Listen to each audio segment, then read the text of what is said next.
Welcome to this deep dive. We're turning our attention today to a really recent and truly tragic event in aviation. Yes, the crash of Air India Flight 171 happened just June 12th, 2025. And this whole exploration is built entirely on the materials you shared with us, news reports, research notes, the details that paint a picture of this disaster. We're looking at a flight that, well, it started in Ahmedabad, India. It was headed for London. But the journey ended almost immediately. Catastrophe just moments after takeoff. Right, and the scale is immense, Yeah. 242 people on board. But what really jumps out from the sources, and it's just astonishing, is that detail.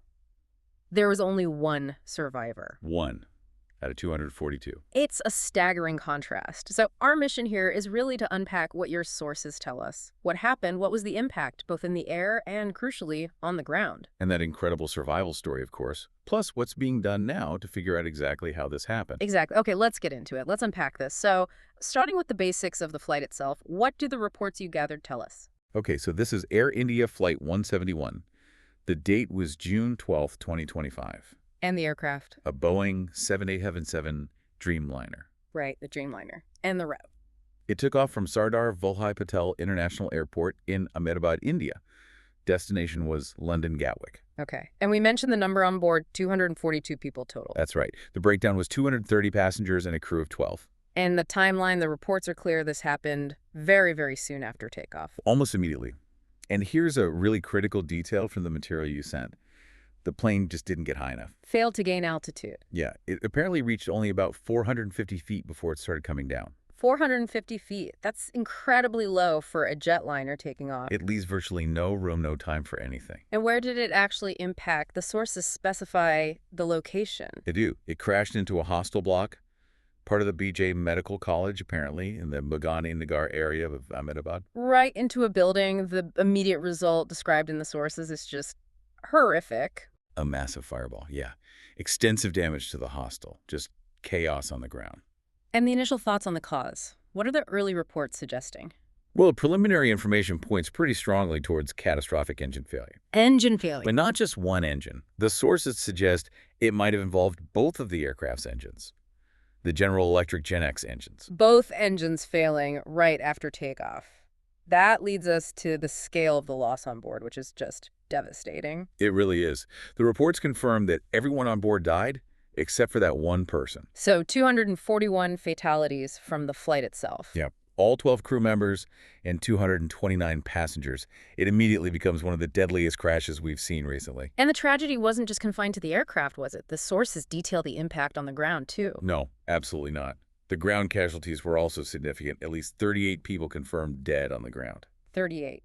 And many more injured. Over 60 others injured, according to the reports. The crash obviously tore through the local community there. Yeah, you can only imagine. And the sources highlight one particularly heartbreaking story from the ground victims. Oh, yes. The NRI couple, Shailesh and Nihal Parmar. They were among those killed on the ground. And the really tragic detail, the material notes, they had lost a son before. In another plane crash years ago in Spain. It's just almost unbelievable, an unbearable layer of sorrow. It really is. But amidst all this devastation, the sources pivot to something just, well, extraordinary. The lone survivor. Yes, described as miraculous, which hardly seems strong enough given the circumstances. It really stands out, doesn't it? So The survivor is identified. Vishwash Kumar Ramesh. He's a 40-year-old British national. And the details about how he survived, they're quite specific in the report. Astonishingly so. He apparently sustained only minor injuries. Minor injuries after that kind of impact. That's what the sources say. And incredibly, he was able to actually walk away from the wreckage. Walk away? How did he even get out? The reports state he exited through a broken emergency door. Found a way out through the debris. Yeah. And the material even includes his seat number. Seat 11A.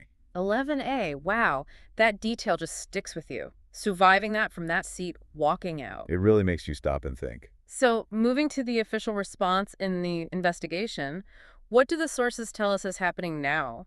Well, we know the Indian Prime Minister Narendra Modi, he visited the crash site. And he met with the survivor? Yes, the reports mention he met with Vishwash Kumar Ramesh as well. And the formal investigation? That's underway, of course. It's being handled by India's Directorate General of Civil Aviation, the DGCA. India's main air safety body. Exactly.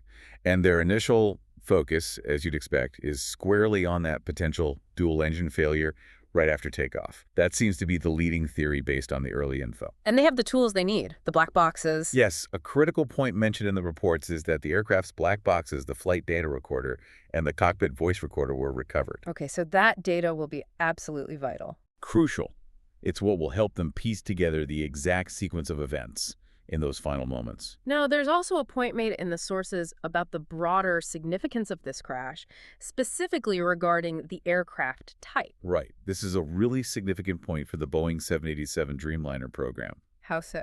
The material notes this incident, tragically, marks the very first full hull loss of a 787 Dreamliner. Meaning the aircraft was completely destroyed beyond repair. Correct. And even more significantly, it's the first fatal crash involving the Dreamliner since it entered service. The first fatal crash for the 787, here's where it gets really interesting. Yeah, that's a major event in the operational history of this specific aircraft. It really underscores the severity, doesn't it? The Yeah. Dreamliner has generally had a very strong safety record. It has. So an incident like this, especially one potentially involving such a catastrophic, rare event like a dual-engine failure, so low so soon, it really highlights that even with highly advanced aircraft, things can still go catastrophically wrong. It shows the immense forces involved and how little margin for error there is, especially during takeoff and initial climb. Absolutely. That phase of flight is always one of the most critical.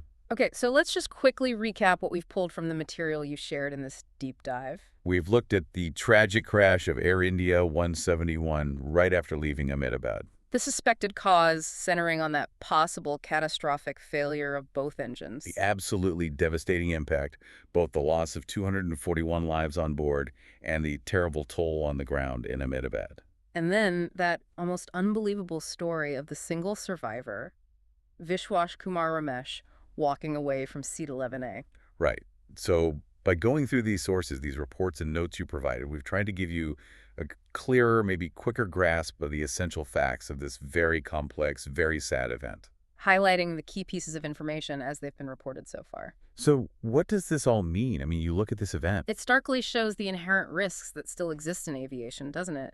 Even with all the safety measures, a critical failure at the wrong moment. Exactly. But then there's that element of sheer chance, too, the randomness of where the impact occurred on the ground, hitting that specific building. And the almost impossible odds beaten by one individual. Was it just his seat location, the way the fuselage broke apart near that door? It's hard to comprehend. It really is. And it leaves you with a question to think about, based purely on the material we've discussed. Yeah.